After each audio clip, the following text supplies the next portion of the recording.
Hey guys. You can clap, that would be cooler if you Thanks for coming out.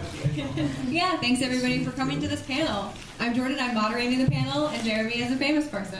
She's a lot cuter than I am, so. Shucks, you were a teen heartthrob. It was just a 20 years ago. It's exciting. So you guys are obviously here because you know who this person is, which is super cool. And so who's familiar with him from Mallrats? Seventh Heaven. All right.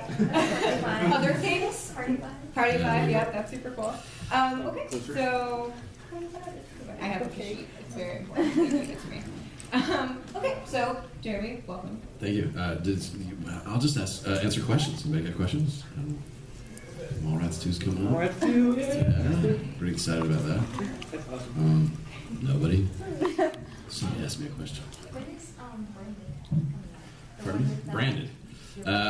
My twin brother and I did a movie last year called Branded. It was the only movie that we've ever done together. Hopefully it'll be out this year sometime. It's finished, so it's pretty cool. It's kind of like this post-apocalyptic thriller. It's a trip because it takes place after the apocalypse, but because all of technology has been basically wiped out, we revert back to a very, almost like a Western, you know, riding horses, and everybody just wears what they can find, and so it's pretty cool. It's feels like it's an old school Western, but it takes place in the future. So it's cool. It's weird, but it's cool. Yeah. And what was it like working with your brother? Oh gosh, yeah, I knew she was gonna ask that. Working with my brother was not. My brother's he's just a little higher strung than I am, so it was he likes to party a little bit more. So it was interesting. Yeah, I don't know if I'd want to do it again. Yeah, but I'm excited to see the movie. Yeah.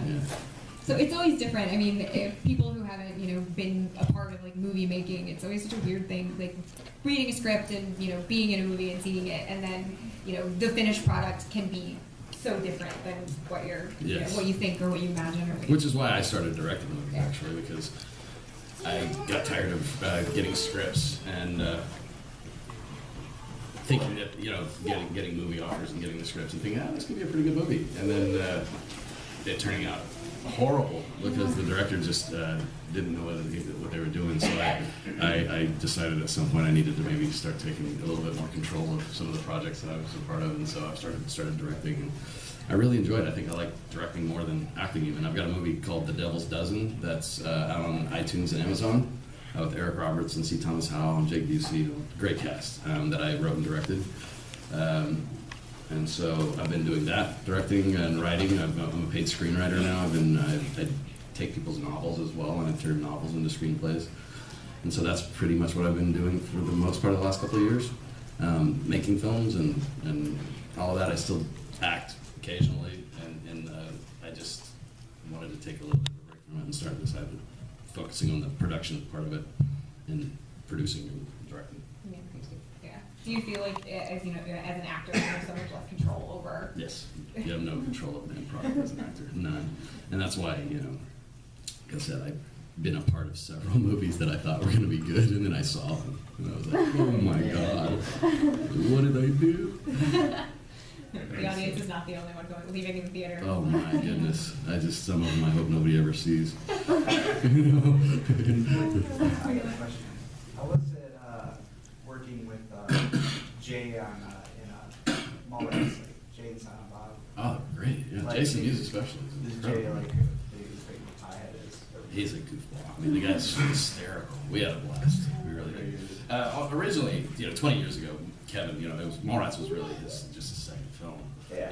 And so he was still in pretty much a learning process, and so he was very sort of self-involved and a little bit starstruck with like Ben Affleck and a lot of people, that kind of stuff. So I'm looking forward to the evolution, seeing him, working with him now.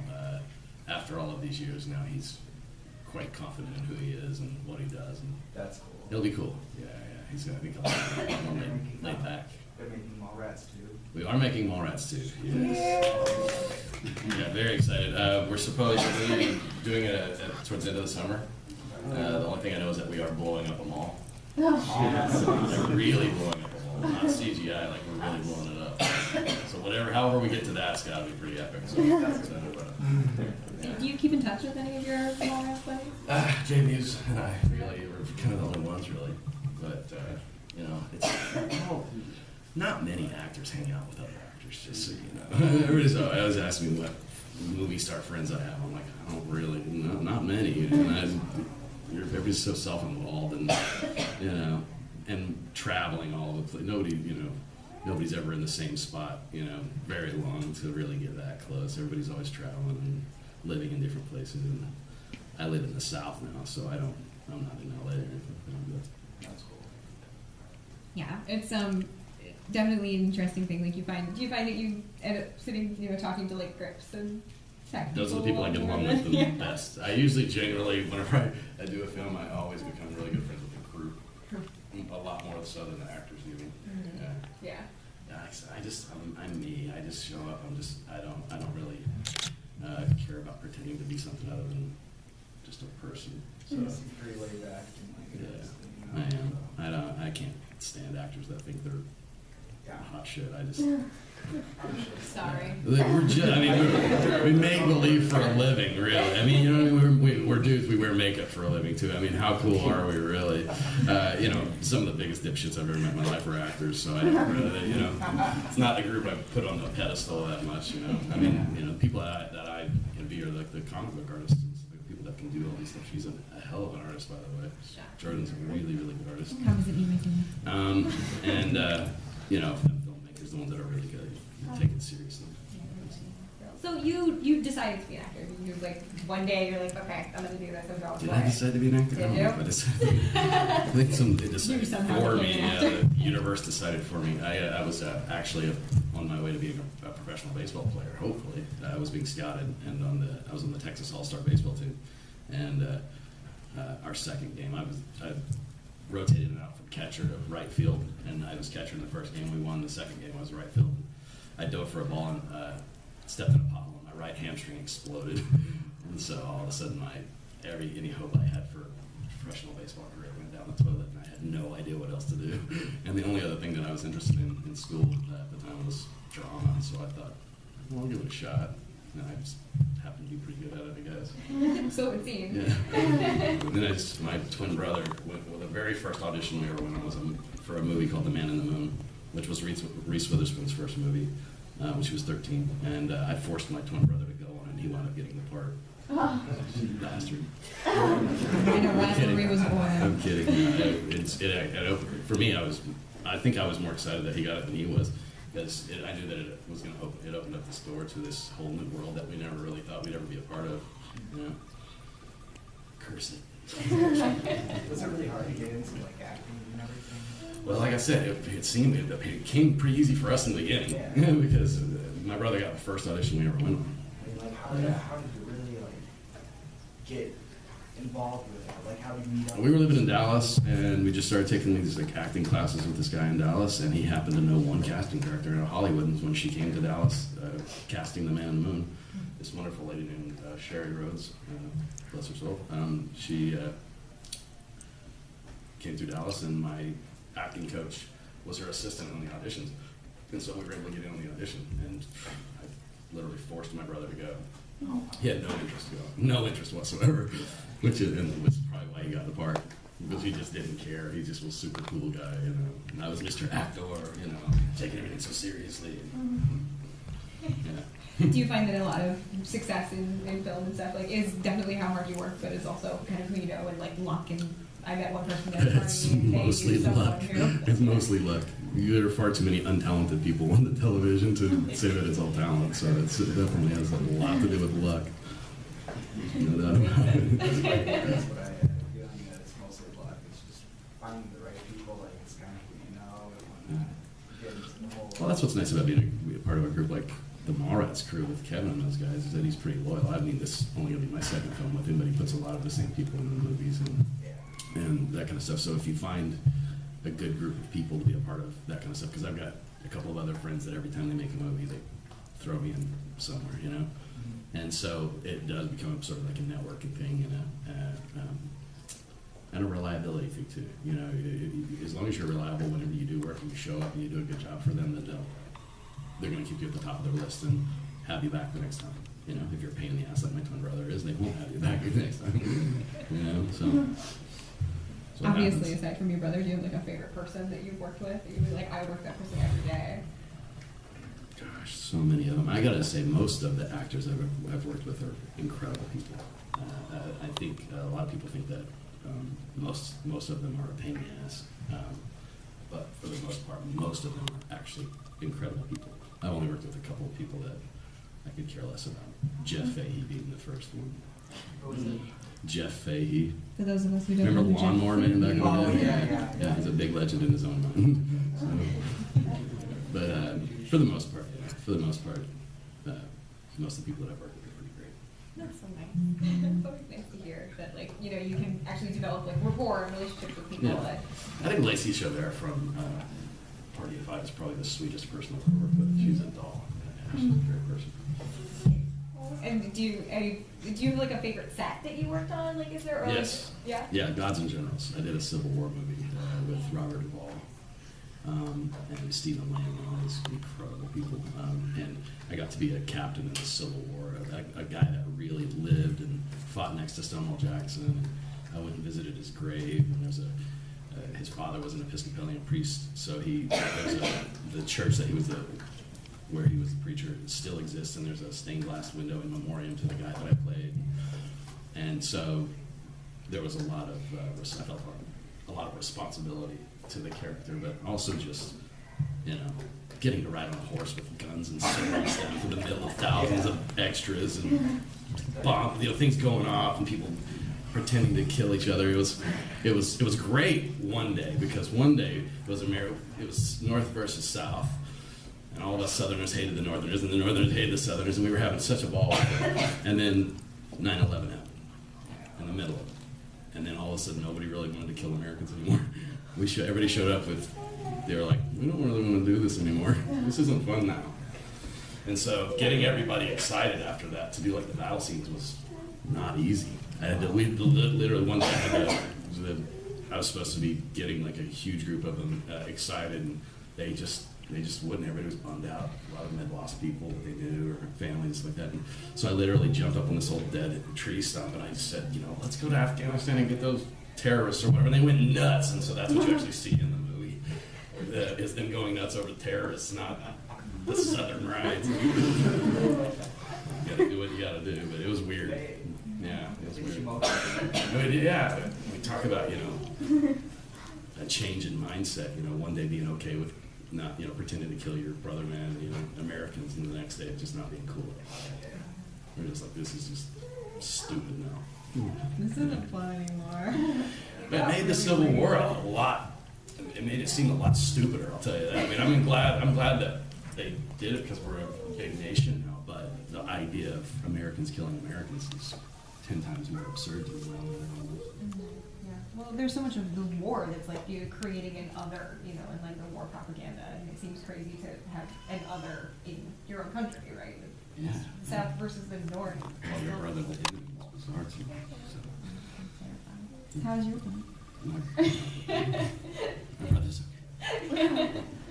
Oh man! But doing a period movie, that's so exciting. Yeah, that was cool too. Yeah. Yeah. Those are my favorite roles are always playing the bad guys. I love playing bad guys because it's the opposite of who I am. So that's a lot of fun. But period roles are, you know, right up there where you get to just, you know, wear great costumes and actually absorb yourself into the project and become a part of something else. It's You pretty did a cool. werewolf movie too. I Right? did. Yeah, well, the Wolf's Bane is what it's called. Yeah. So awesome. How long does the makeup process go? About 3 hours. Oh, that's a good one. That's a Yeah, good chunk of it time. was awful. I'm claustrophobic too. I can't stand that. I just. Sorry about the last name there, and that's where Landon and London crossed, because Michael Landon was also in a movie. I was a teenage werewolf. Yeah, he so, was. It was. Yeah. Oh, it was the werewolf movie. That's where you got Yes, it. no, that's right. You go with that one. You go with that. That's so exciting. Oh my gosh. And you've done like some fighting, like stage combat, like, you know, stunt stuff, right? You know, in the Okay. movies. Yeah, yeah. I'm not a fighter. 11 out of 5. You know, I try to do as much as I can. Mostly horse stuff. I grew up on a farm and a ranch, and so I always do my own horse stunts whenever I can do that kind of stuff. So I got to do most of my own riding in Gods and Generals, that kind of stuff. And I actually wound up teaching most of the other actors how to ride. Because they were all bouncing like this. Look, Keep your toes up, keep your toes up. I was like, dude, you do not look like you belong on a horse. Or anywhere near a sword. You don't hold the pointy end. Yeah, it was just these Hollywood actors came out there to be soldiers. Couldn't even get on a horse. Getting on a horse is hard. If you've never tried to get on a horse, surprisingly challenging. They're very tall. It was comical watching it. It was fun on my part. But So, did you have horses of your own? we did. We had a bunch of them growing up. I grew up on a farm in Oklahoma for many, many years. And yeah, I was just a hillbilly. That's how I grew up. You know, so the fact that I'm here with you guys right now is a miracle. I have no idea how this happened. Life Props. That's a unique, very unique way of, you know, grew up in Oklahoma as a hillbilly. I can kind of understand the whole thing, and then now you're in, you know, talking with a bunch of comic people. And My life is beyond weird. I can't even tell you that. So I just, you know, I'm along for the ride. I never know what's going to happen next. Did you have a first moment when you were like, oh my god, my life is super weird and it's going to be weird forever? The moment I was born, probably. Got a twin and somebody that looked just like me all of a sudden, you know. Just growing up, my whole life's been weird, but it all also makes a lot of sense. You know, the chaos and all of that winding up here, it's just, in a weird way, it makes sense for me because my life's been so random, so it just makes sense. You know, nothing can be too weird for me, ever. I've had so much weird crap happen, nothing's too weird, ever. Yeah. Anybody got any other questions for any other movies, anything like that? What are you looking forward to most with Mallrats 2? And are you going to be a part of Clerks 3 at all? I won't be a part of Clerks 3, but I unless he asked me to, he hasn't. I've never been part of that part. But I'm excited mostly, I guess, just to get back with the gang again. That'll be fun. Looking forward to seeing everybody. Yeah, nice reunion. It's such a strange thing because, like, and you know, this is just, I mean, it's me, but when you work on a movie and you meet people and you talk to people and you develop like that, you know, kind of movie family, and then you kind of all go your separate ways and like never talk again. Yeah, that And then- happens way more often than not. Yeah. And so, like, coming back and having It'll probably be like it was "Hi, yesterday. everyone." It'll probably be like it was yesterday. Literally, that's how tight we all were, and how, you know, we all worked for what, 3 or 4 months, from 8 o'clock at night till 8 in the morning, because we shot at a mall, and so we shot all night shoots on Mallrats. It was all shot at night, except for like the stuff that you do see during the day when we're out, which was, those were our favorite days because there was sunlight, you know, daylight. But yeah, it's hard to be funny at 4 o'clock in the morning. I'll tell you that. Ugh. And we just. And those are the pre-Red Bull days, right? That's Yeah, post cocaine. only coffee. Yeah, so we just basically were just running on fumes for 3 months. Yeah, trying to be funny. Yeah, a lot of coffee. And anyone who's worked third shift knows night shoots are brutal. Yeah, it's you know, we rehearsed the scenes to death for about 2 weeks, and so we were already over it. That's so much It just wasn't funny anymore. None of the stuff was funny to us anymore anyway. And then we had to do it at 4 o'clock in the morning, and then be funny, and something that we didn't really find funny anymore. So the fact that the movie turned out as good as it did is shocking to me anyway. Did you have someone standing on a stump being like, "Let's be funny for this reason"? No, no, it was Get it really, done, we gotta go yeah, home. everybody was literally like just running on fumes the whole time. Like, okay, we've already rehearsed this, just shoot it, get out of here. And that never happened. We were always there for 16 hours. Of course. Yeah. Well, and like that wasn't a huge cast, you know, right? It was, What? Mallrats was not like a huge cast, no? Was it Mallrats a huge Huge cast? cast? It's a pretty big cast. I mean, there's, you know, basically about 18 or 20 main people. So Oh man, it just seems so intimate to me. Maybe it's just like, yeah, it's just because there's so many, like, there's a lot of scenes in the movie with all of the other characters, but not necessarily. Anything else? Well, I would just, like I said, I got, before I'm gonna gotta get out of here and get back in there, but I wanna say thank you guys for coming out. I appreciate it. And please check out my movie, The Devil's Dozen, on Amazon and iTunes. I wrote and directed it, and I'm really proud of it. What's it about? Do you want to give us a little blurb? It's a thriller. It's kind of a cross between Saw and 12 Angry Men. So it's intense. And you wrote it too, yeah? Yeah. The Devil's Dozen. The Devil's Dozen. And that's Anyway. on Amazon? Amazon and iTunes. Amazon and iTunes. But anyway, God bless you guys, and thank you all for coming out, and have a wonderful time at the convention. Jeremy,